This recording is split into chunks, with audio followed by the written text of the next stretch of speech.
Hi, I'm J. John. Welcome to Facing the Canon. I'm delighted to welcome back my friend Nicky Gumbel, pioneer of Alpha.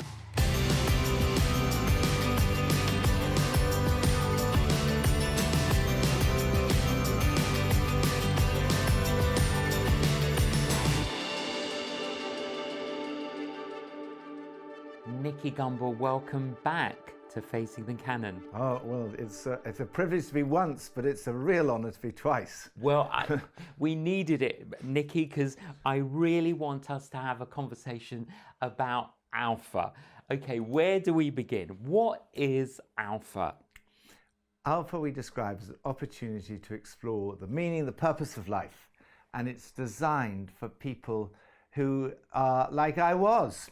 In other words, I was an atheist, I didn't go to church, and it's designed for people who don't think of themselves as Christians or certainly not churchgoers, to explore the really big questions like, what am I doing here? Does my life have a purpose? What about, can I forgive? Should I forgive? What happens when I die? All these big kind of existential questions that it's quite hard to discuss them in our society. If you go down the pub and you say, or you're at the football match and say, I'd really like to discuss, what the purpose of life is, or what happens when I figure just get on with have another drink. Or it's like, but if this is a place where you can come together so people come for a meal. It's just like the kind of evening you might spend anywhere with friends. You eat some food, you watch a video or hear a short talk, and then you have coffee, tea, and then you go into a small group, which is usually, at the HTB we used to have 50 small groups, but each small group is about 12 people. And people from all walks of life. HTB, where I was the vicar, was so multicultural. There are 300 languages spoken in London, and probably at least that at HTB. Isn't that wonderful? All those different cultures. Yeah, the last group I was in, there was a Ghanaian, there was a Malaysian, there was a Singaporean, a Korean, a couple from Italy, a couple from Wales, and it's such fun. And people who come and say, look, I'm an atheist, or whatever. Absolutely. And then you discuss, like what makes you happy. What do you think the point of life is? Well, we'll unpack more of that in a moment. Okay. Tell us a little bit, Nicky, about the history of it. So you got ordained, you joined the staff of HTB, and the course was running. Yeah. But was it more of a follow-up course at that time? Yes, it was more for people who were already Christians. And I wanted to tell, having been an atheist growing up as a teenager, having encountered Jesus in my teens, and knowing that the difference Jesus makes to our lives, I wanted to spend the rest of my life telling people the good news. And I'm not like you. J. John, you are a natural evangelist. You can stand up and speak to 50,000 people, and you've got the amazing gift of oratory and humor, and you have them all roaring in. That's not my gift. And so I'm not a natural evangelist. You go into a restaurant, the waiter falls down on his knees and gives his life to Christ. That's not me at all. I tried everything. I tried knocking on doors. I tried questionnaires on the streets. First question, what did you have for breakfast? Last question, would you like to ask Jesus into your life? And I didn't find it worked. It just, for me, I was a failed evangelist, if you like. And then I discovered this thing, Alpha, which is really for people like me who are not natural evangelists, but want to communicate our faith to people outside the church, but aren't comfortable, are not so good at standing on a stage to 50,000 people, and B, are not so great at going down the gym and immediately, giving out tracts. And, I tried that and I wasn't successful with that either. But this worked. We found, first course I did, there were people who were outside of the church. They encountered Jesus, they were filled with the Holy Spirit, and their lives were changed. And 25 years on, we had a reunion, and it was amazing to see what's happened in those people's lives. And now, so that was 1990. So now in the last 32 years, I've been in 96 small groups in a row. So just about start my 97. So you and your wife Pippa have run 96. I wouldn't say we'd run them, but we've been Hosting. We've been helping in groups. Helping. We just come as helpers. Helpers. Other people host, and we sit in the group and just listen. But 96. Yeah, 96 in a row. In a We've row. done more than that, but 96 in a row. Yes. So obviously engaged and interacted 96 times. we do it 3 times a year. 10 or 12 weeks. people. So Yeah. in a Yeah. small group, Yeah. you've interacted with Yeah. over 1,000 people. It's just amazing to watch. So for example, on our last Alpha small group, which was like 3 months ago, all these people turn up from all over the world. There were people from Ghana, people from Malaysia, people from Korea, people from Spain, people from Italy, people from Wales, and you go around the group. You say, how do you come to be here? So this one guy, Kay, from Hong Kong, he says, well, I'm an atheist. So he said, how do you come to be here? He said, well, my friend Nana, he's come along with this guy Nana, who is Ghanaian and a Christian. And he says, this is what happened. We were friends when we were growing up. We lived on a council estate pretty much next door to each other till the age of about 9. And then we hadn't seen each other. But this last year, my mother died. Nana's younger brother died. And it so happened they were buried in the same graveyard. And I went to visit my mother's grave, and I was so depressed, I was about to take my own life. And when you're depressed, you sort of go around with your head looking down. And I was looking down, and I saw a Barclays credit card lying on the ground. And I picked it up, and I saw that it belonged to my old friend, Nana, who I hadn't seen for at least 15 years. So I contacted him on Facebook, and I told him where I'd found it, and I said, I'm grieving my mother's loss. And my friend Nana said to me, well, I'm also grieving because my mother's died, but I found my faith makes all the difference, and I'm going to book you in for the first 2 weeks of Alpha. So he comes on Alpha, and you watch all these people, changing. I know, but the tapestry of God, though, Nicky, Yes. of like God, to quote a poet, the Hound of Heaven, Yeah. he's searching out people. Yeah. I mean, to find a credit card in a cemetery, Yeah. that's incredible, isn't Yeah, it? and then this guy, we say what about week 5, someone said, well, has anybody here experienced any difference? Because it's just a conversation. You're drawing out from people. The point of Alpha is there's a verse in the Proverbs. You'll know where it is. I always say it's Yes. Proverbs 5:16. Probably not that. In the heart of every human being is a deep well, Yes. and the wise person draws it out. Yeah. So what you do now with Facing the Canon, what are you doing? You're interviewing lots of people, and you're drawing out, because apart from me, all the other people that you've had have had some really interesting stories, and you draw out those stories, because that's the wise person. You're the wise person who draws it out.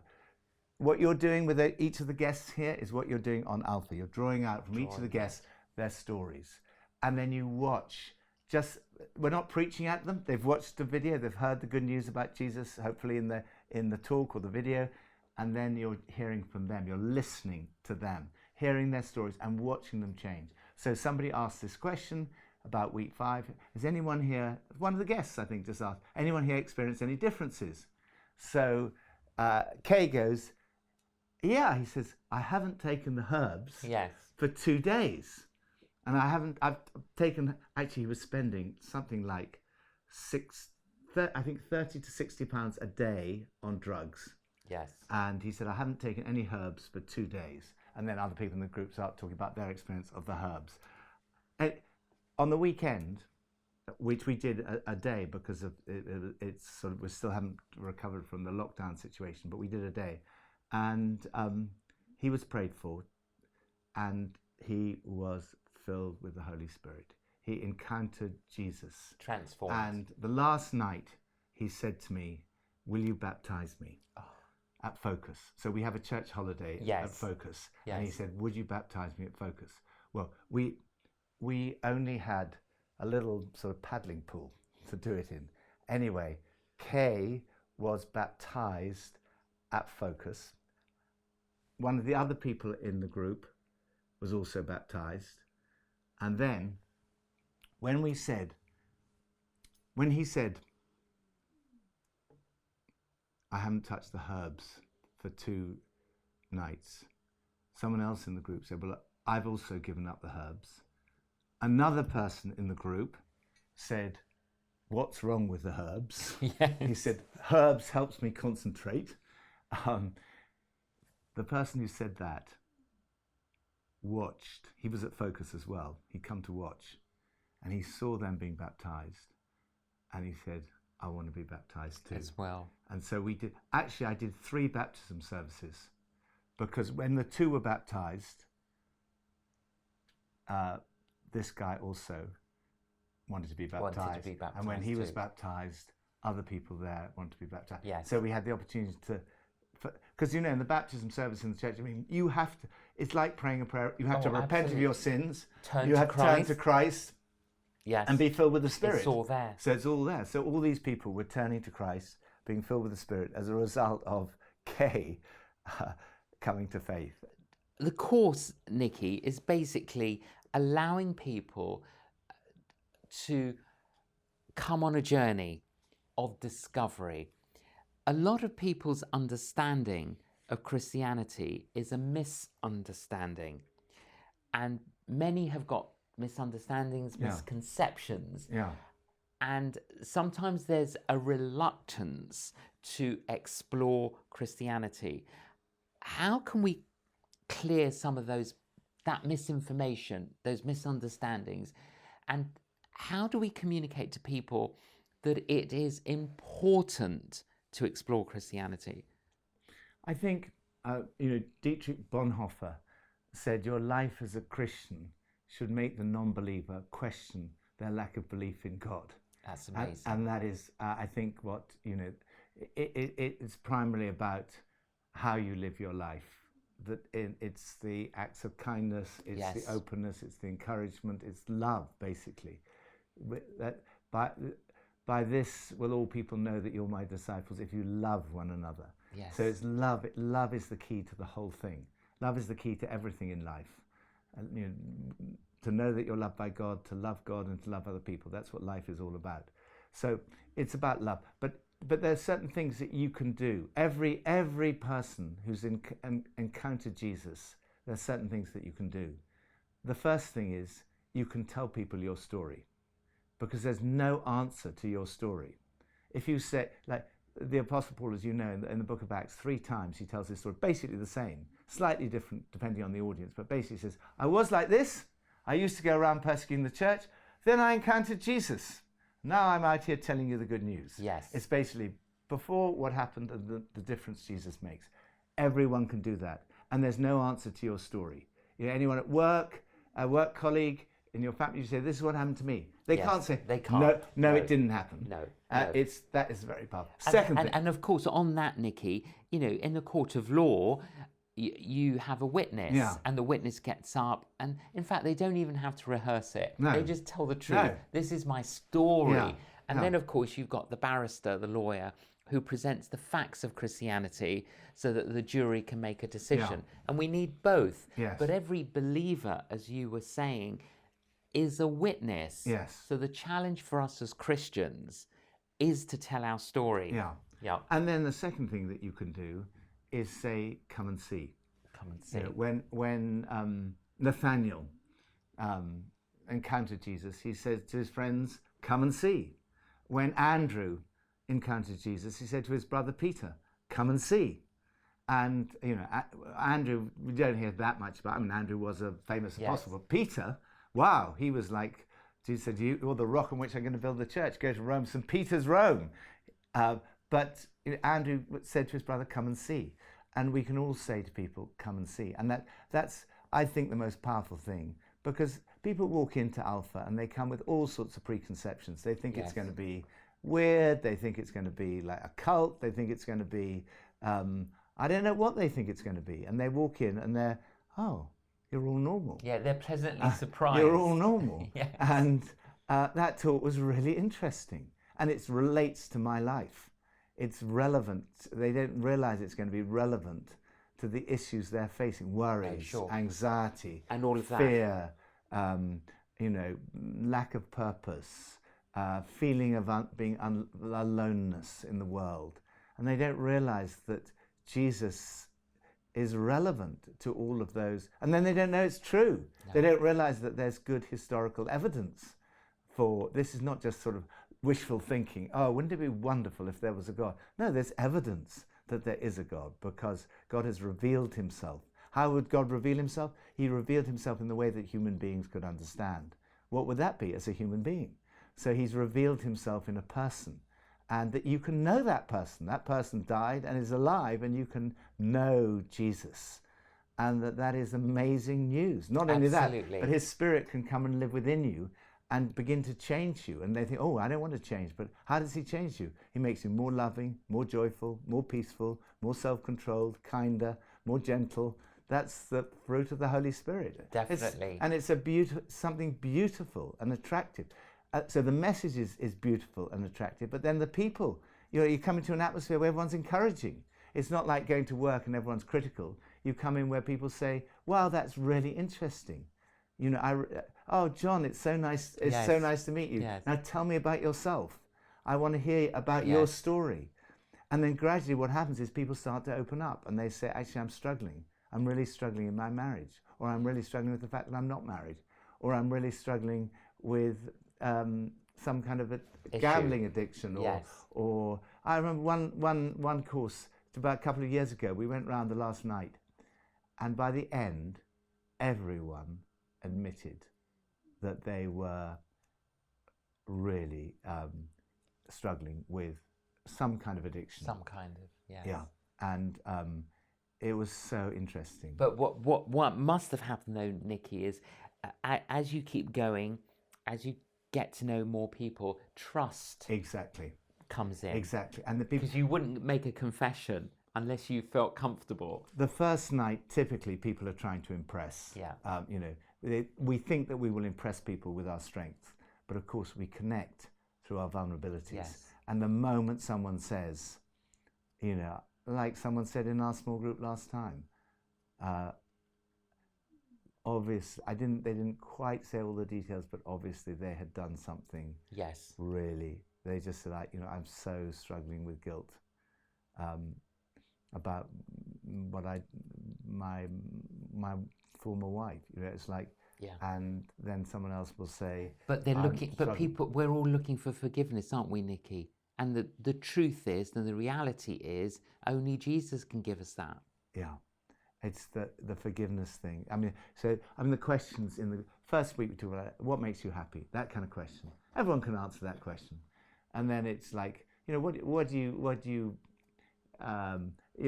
all these different things. But the one after you talk about the cross, the talk on the cross, it's like the first question is, has anyone here had to forgive anything? Well, who's gone through life without something that they need to forgive? And we talk about that. Second question, has anyone here ever needed to be forgiven? Yes. And that's a much harder one. But then as trust builds, people start to talk about, there are things I have sometimes. And then what do you think about the idea of God forgiving? And it's the conversations are just so riveting. The prayer talk. Have anyone here tried praying? No, I've never prayed in my life. That is fascinating. Never. You never went into exam and prayed. Yeah, I did pray. Well, what did you pray? When did you pray? Why did you pray? It's just so interesting. Anyone here ever tried reading the Bible after the Bible talk?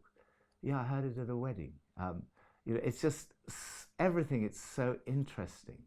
The conversations are always interesting. Talk on healing. Praying for people to be healed, seeing people healed. I mean, one guy in our group who was the most argumentative atheist. I mean, he really was. He just did not believe anything. And we'd had the healing evening, and there were a number of words of knowledge. And then the person who was giving the talk said, look, because there were 500 people in the room, he said, if there's anyone here who responds to any of these words, stand up now. And I looked across at my small group, and this guy had stood up. I could not believe it. He was the most cynical, atheistic person I think we've ever had in the small group. And we went down into the small group afterwards, and he was shaking. And he said, I don't know what's happened. He said that there was a word of knowledge about a rugby injury that described his ankle. He said there was another word of knowledge about a finger. What do you call it? Where your snaps your tendon. Yes. It's something finger. Anyway, it's called.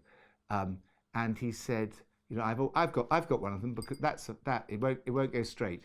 That finger will go like that. Yes. And that one won't, because I had the same thing he had.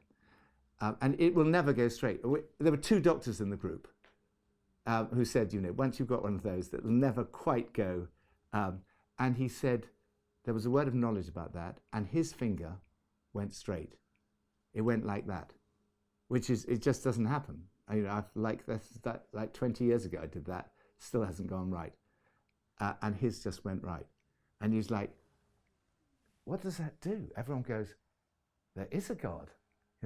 This is a miracle. They witnessed a miracle happening to the most atheistic, antagonistic person who was, that's so exciting. It's just, what a fun evening. And then on that evening, everybody by the end of the evening, everybody's got to pray. And the people who've never prayed in our group this time, everybody prayed. So you arrive the first night, they're like, nobody hardly believe in God. One or two might vaguely believe, but most people are like, I'm an atheist, I'm not a churchgoer. And then week 9, your healing evening, and everyone prayed. And that's what makes it such fun. Absolutely. And then the last night's on the church. And by that stage, they're like, oh, so we are the church. Yes.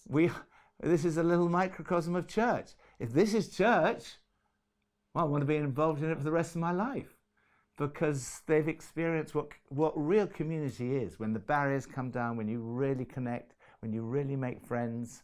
And they say, I've only known you for 10 weeks, but I feel closer to you than the friends I've known for 30 years. And they experience community. So why wouldn't you want to do it 96 times in a row? Absolutely. Definitely. It's all now, Alpha is available globally. I think it's in every country in the world. I did a conference in India, and we were staying in a place, and someone came up to me and said, actually they recognised Pippa, my wife Pippa. Yes. They said, oh, you're Pippa Gumbel, you're from Alpha, aren't you? And she said, yeah. So I said to him, where did you do Alpha?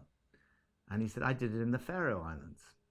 So I said, I didn't even know where the Faroe Islands were. Yes. So I said, he said they belong to Denmark, and they're wherever they are. And so I said, what language did you do it in?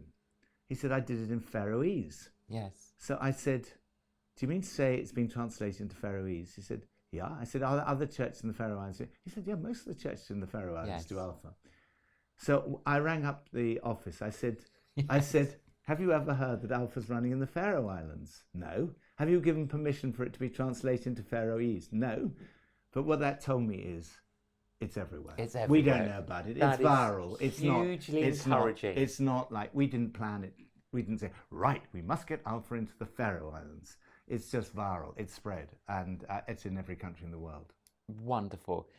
Nikki, just our viewers, speak to our viewers, those who are Christian, who've never done Alpha. It would help them in their journey of faith. It would help kind of solidify the building blocks. Those who wouldn't necessarily call themselves Christians, can you encourage them to to contact Alpha and find a course that they can start? We used to say, we used to do this little mnemonic. A is for anyone. Alpha is for anyone interested in exploring the Christian faith. So you may not be a churchgoer, you may not be a Christian, or you may be a new Christian, or you may be somebody who is a churchgoer but would like to explore your faith deeper. A is for anyone. L is for learning and laughing. It is such fun. You will have so much laughter. There's lots of laughter in the talks. There's so much laughter in the small groups, and it's such fun. The intensity is not one of the fruits of the Holy Spirit. It's a fun place to come. So A is for anyone, L is for learning and laughing, P is for pasta or pizza or paella or whatever food you like. Anything, it's food, it's eating together. That's how the evening starts. It's all about friendship. ALP, H is for helping one another. This is not something you do on your own. It's something, guests come along and we all help each other. I always learn something new. Everybody learns, and we learn from one another. And the final A is, Alpha starts with an A, it ends with an A. That means ask anything. There's so many questions. If there is a God, why does he allow suffering? What about the religions? All these questions. Does my life have an ultimate purpose? Those are all the questions which you can explore. And if you live in the UK, you can find a course near you. Just go to Alpha, Google Alpha, and you'll find, from there, you'll be able to find ways to find a course in pretty well every country in the world. Nicky, wonderful to hear more about Alpha. Great to hear some of those transforming stories, and keep on keeping on. Nicky, thank you so much for joining us on Facing the Canon. Wonderful to be with you always. Always, Nicky. Well, I hope that has inspired you. Nicky has produced many resources and questions of life. I've read this, and it's so helpful, so inspiring, so many other resources. The Bible in 1 year has helped countless numbers of people, and it's just so helpful. There are so many resources. Can I encourage you to explore more, to visit the Alpha website, and wherever you are, it doesn't matter which country, there will be somewhere for you to do this course. Thank you so much for joining us on Facing the Canon. Please join us again.